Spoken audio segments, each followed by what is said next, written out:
Hello, everyone. It's Thursday at 5 p.m., and you're on the Brett and Larry podcast show on IQ Podcasts. We're happy to be with you tonight. We got, when we started a podcast, right, Brett, we didn't want to have like real heavy subjects, but sometimes you got to do it.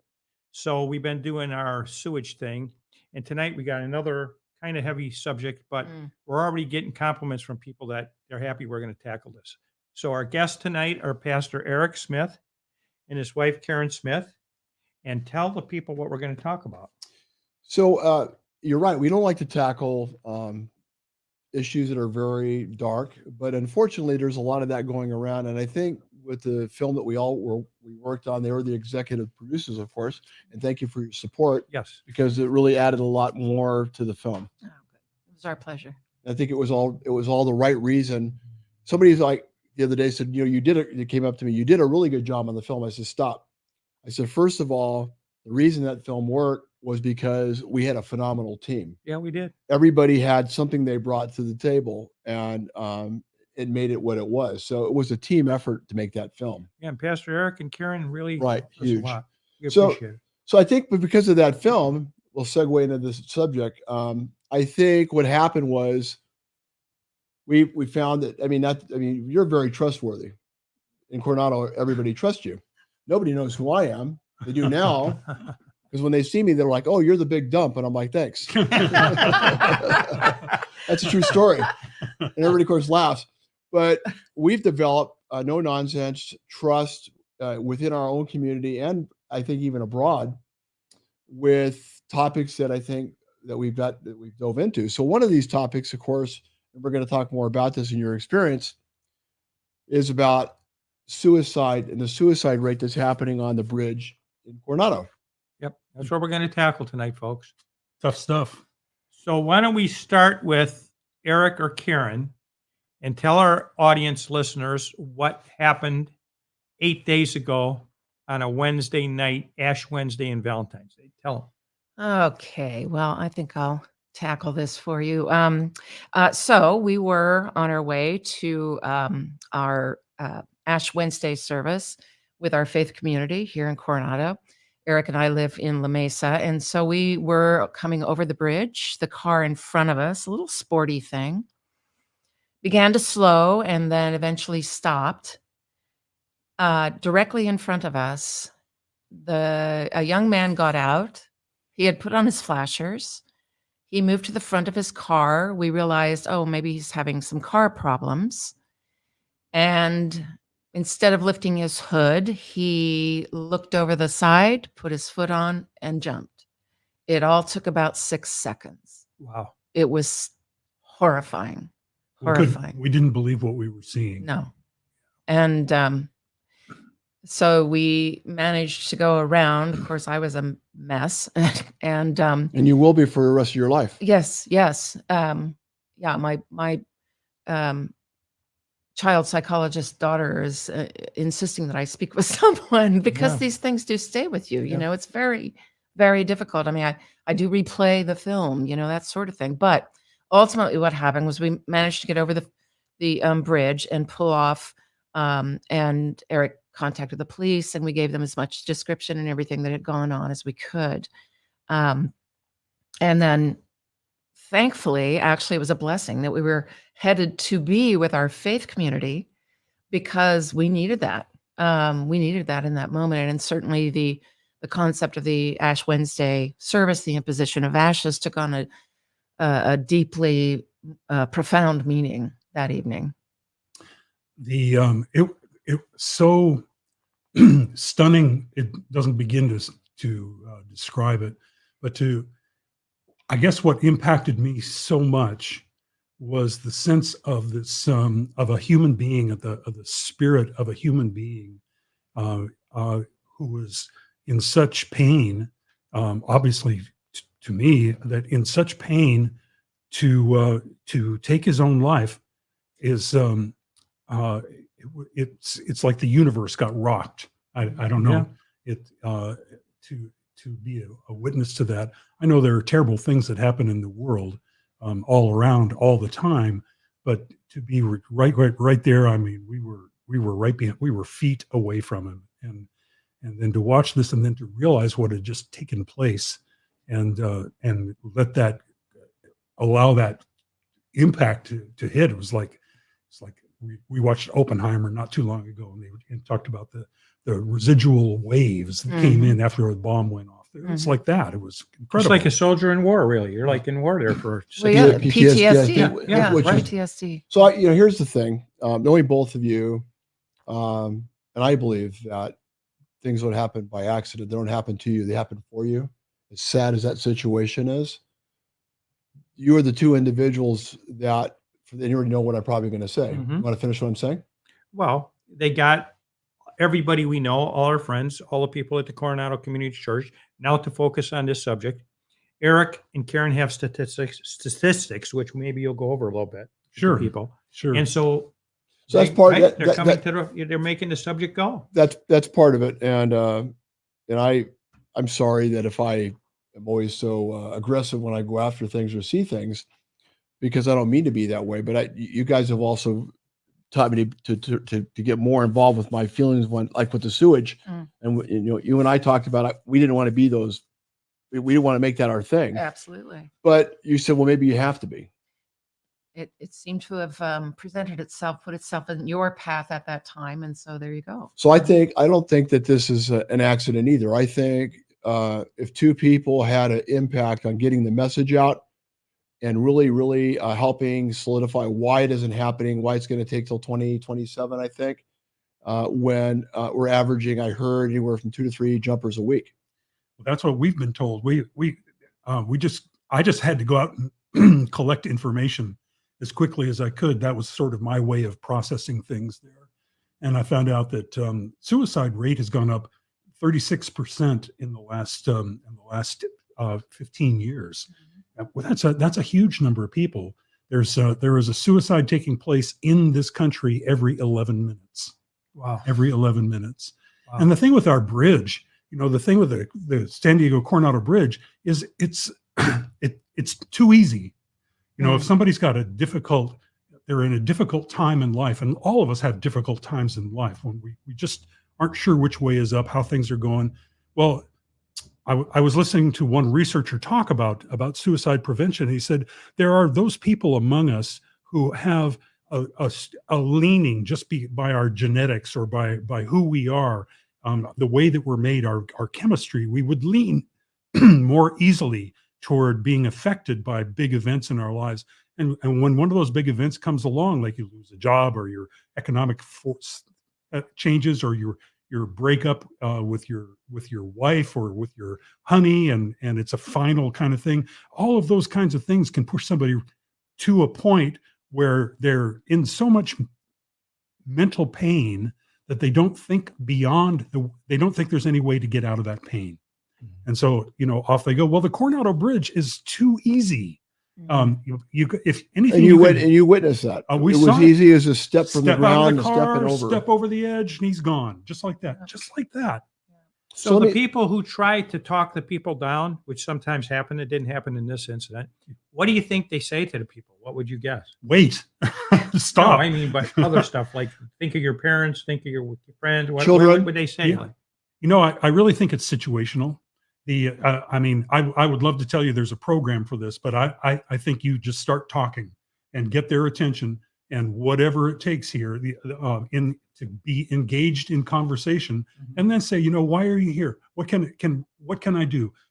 I care about you. We may not have met before, but I care about you. I don't want you to do this. Anything that you can do. This is actually something that I thought about quite a bit since witnessing this, and because the agony for both of us, I'm sure, being right there, that close, that there was absolutely no time.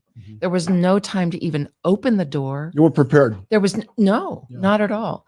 And since then, I keep thinking, had there been time, if only if only feeling that you have, had there been time, what would I have said to this young man? And the only thing that I could come up with as soon as I would have opened that door would have been, you are loved. Don't do this. Right. You are loved. I love you. Don't do this. Well, Pastor Eric said that next time he sees it, if it happens, it ever happened again, immediately he's going to jump out of the car. He's going to say, "No, there's no car," and he's jumping. Right? Right. Well, You said that? I told that's for me. That was for the congregation. That's for all of you who are listening right now. If you see a car stop on the bridge, get out there right away. Don't assume that they are not jumping off the bridge until they convince you they're not jumping off the bridge. Yeah. Because there's just not time. Just go do that. So let's look at one thing about what you're saying. If somebody is that desperate to do something like that, what's going to stop them if they're stopped that time from finding another way of doing it again? Well, what I think is that we're constantly in change. We're constantly changing. Our thoughts go through our mind. We're not in stasis. We're in constant movement. Everything's moving all the time.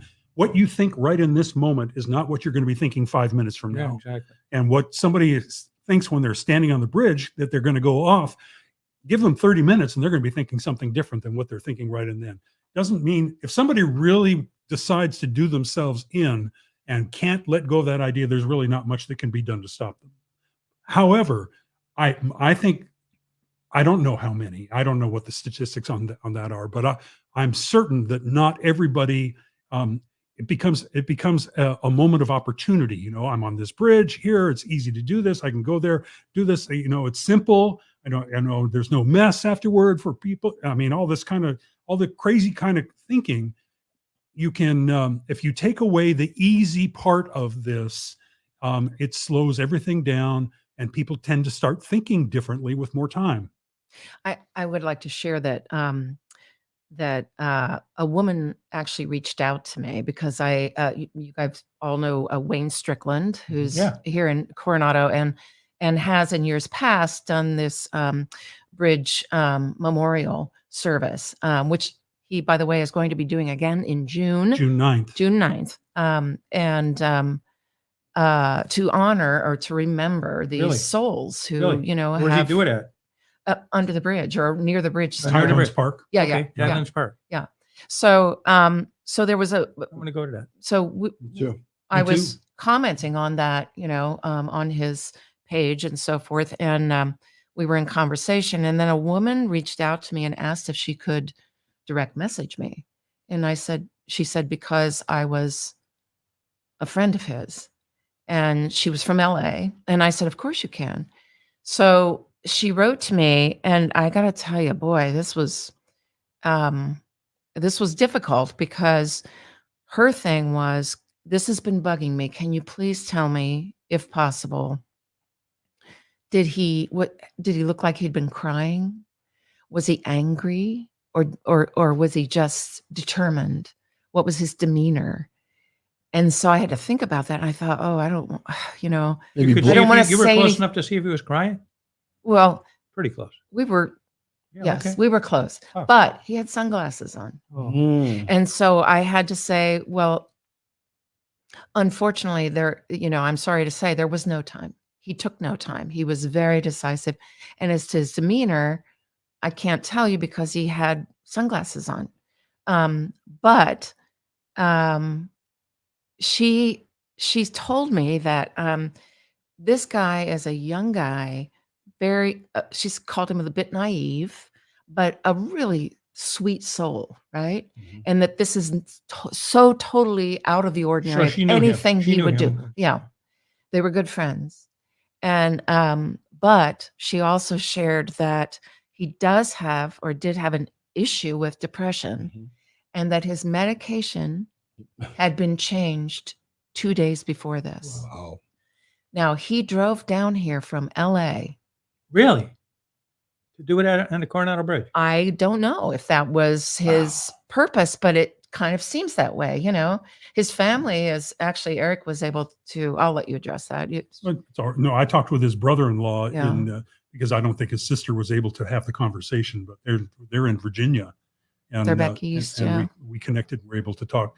Well, I think it would be all right for us to mention his first name. We could do that. His name is Keith. Okay. Yeah. And talked to Keith's brother-in-law who relayed it all.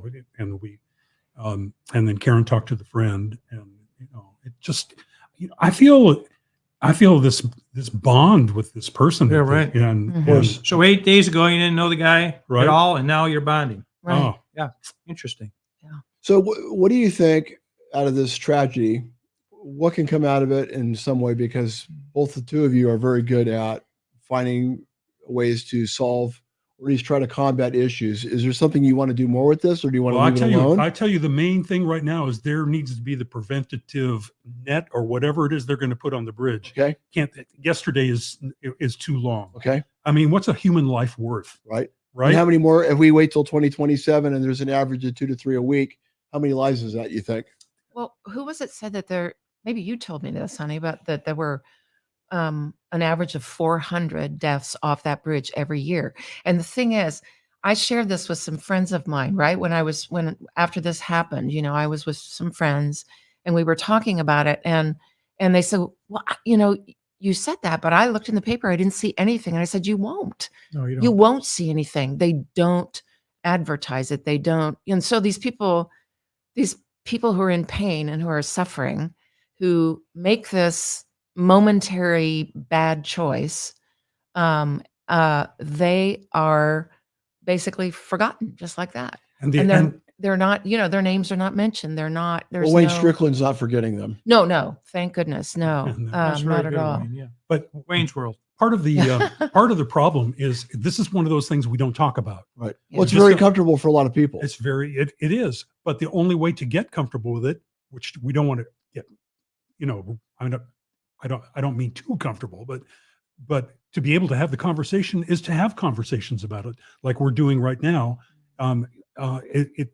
It's hard to find the words to say, here's what I think, here's what I feel about this, and then to imagine yourself. I want to know, have you ever had suicidal thoughts? I'm not talking about a victim. I'm just talking about anybody. I want to know about people in the congregation, about people around town that I meet. Have you ever had suicidal thoughts? Well, some people have. I think everybody probably has to a little bit, but some people have had big thoughts about it, and others have thought, oh, that's really not something that I would do. But they thought about it at least. I don't think I ever did. Yeah, I don't. I mean, I've had low low. points, but not like suicidal thinking. I don't. So I'm humbled to talk, and I've talked to you about this. I tried to kill myself at one time. I tried to. I was in my mid-20s, and so I understand a little bit about. Luckily, the bullet didn't come out of the gun. Oh, wow. I heard the click, and the bullet never came out. Whoa. I was ready to go. And Uh-huh. so there's an area where when you're so in such a dark area, and there was no drugs involved. It was after watching a family member, my grandfather slowly pass away, and we were taking care of him. And then I went into this really deep depression because I had never gone through something like that. And I really loved him. And then when he left, and I saw people fighting over his things before he was even buried, I just went into a really dark area, and I didn't know any way out. So I have a little bit of an idea, and I lived on the streets for about a year. Yes. So I have a little bit of an idea. I'm not but I can feel why it would be hard for some people to say, I can't do this anymore. Mm-hmm. This happened before you met Sarah, right? I was only 25. Okay, Sarah, lucky you're here. This is our producer, Sarah, the greatest in the world, Brett's wife. So You saved his life. I don't Thank feel, no, she did. There's no question she has, and she saved me many other times with other things, but that's another story, other subjects. But Another podcast. right. Yes. But it's not something I'm proud of to admit, but I don't think that was an accident either. And I think that it gave me insight to be able to help other people. So if there's a way we can utilize what we're talking about today to reach out and figure out whether it's getting the netting completed faster than 2027, which I don't know what the answer is to that. But you know what's nice about that? We were never, ever looking to be the ones to give the answers. We always wanted to be the catalyst in putting people together to help through a think tank type environment where all these great minds, and we have great minds in Coronado, Yes. to come together and say, okay, well, and maybe we'll hear something we haven't thought about. But honestly, I really believe that there needs to be a faster process. And I don't know what that means. I heard something last night that I never thought about. Let's throw it out a second. We're almost done, but another few minutes. So barriers. So I told the person that, why would they spend money for barriers when people have said the guy was a lost soul, he would have did it somewhere else, that kind of stuff. Mm-hmm. So you know what the person told me? It's not just for the victim. is for all the cars of inconvenience for hours and hours. It's like if there was a problem with some kind of security, they can't get through. If there's problems Sure. happening with fires or all kinds of different, and I never thought it. I go, what? So it's not just money spent for the victims; it's for like the whole. The good of the whole. Yeah, no, Interesting. So I that have- was a good point. I I never have- thought of that. I have- And when we came back over the bridge 2.5 hours later, the police cars were still there Yeah, and I things never were thought still of that. backed up. So I have an idea that just came to me, and it sounds kind of crazy, but it just came to me. There should be some type of barrier or an individual or individuals in a center in some type of small unit where they're sitting, where they're able to watch things and react really quick. Yeah. Where they can stop the person and either with a combination of cameras, something there that can automatically push that button or whatever it is to say there's somebody getting ready to get out, or maybe they have some way of, or maybe even it's the police. Yeah. Maybe the police have a station there of some kind. I don't know what, but I mean something that reacts quick. That's a good idea. So we got to go. We're getting close to going. So I want a closing remark from Pastor Eric and a closing remark from Karen on this or anything you want to tell our audience. You're up, honey. Oh, well, having gone through this particular experience, it's, and listen, everybody goes through traumatic things once in a while. This was new to me, watching someone actually take their life. And I'm grieving with his family. I feel all of the things with his family and his friends. And I just hope that what we're talking about today ends up being a catalyst to make things happen a little more quickly for the kind of support and protection that we need at the bridge. I think. Very nice. Thank you. I think about this in a theological way. I can't help myself with that. But there's a famous theologian of the 20th century who said, "We're not human beings having a spiritual experience. We're spiritual beings having a human experience." Yep. And the value that God, the universe, whatever you want to call the spirit, the force, all of whatever name you want to attach to all that, places immense value on every human life. That's why we're here. Mhm. And we need to do that too. That's Yeah. what I want to do. Well, I thought this was great, and we had to do it. We couldn't have two better people than Pastor Eric and Karen. It's the Coronado Community Church. Great, great place. I've been searching for something like that my whole life. One or two quick things real quick. Karen found an article about the big dump and about the sewage that says 100 million gallons, 100 billion, Billy. 100 billion folks came in 5 years, right? Right. That's amazing. So we want to keep you guys up to date a little bit on the sewage every week. The other thing I want to mention is that the Padres were playing today, Brett. The Dodgers. So listen, yeah, The Dodgers, Padres right? and the Dodgers. So I get it's like 110 right on the head. And I say, I want to see if the game's on. So I open up the Union Tribune. It says they're on at 110 on ESPN. So I turn it on right away. I got like the first pitch. So Musgrove is pitching. He can't get the first 4 or 5 guys out. He pitches 24 pitches to take him out of the game. Bottom line, the Padres lost today 14-1. So I don't know, folks. We got to get them better. So let me And- ask you, did that surprise you? Yeah, it surprised It me. didn't surprise me. The Of Dodgers course probably it have one of the surprised best. No, they have Of one of the course it best surprised me. one of the best lineups in Major League Baseball. Real quick, Brett's running for Republican Central Committee. The election is on March 5th. He is a tremendous candidate. I think he has a great political future ahead of him, right? I mean, he's really good. So it was Chula really, Vista, folks. so it was really nice is last night at the event at La Belda's Pizza in Chula Vista, where I grew up. With a lot of people from elementary schools showed up that I hadn't seen in a while.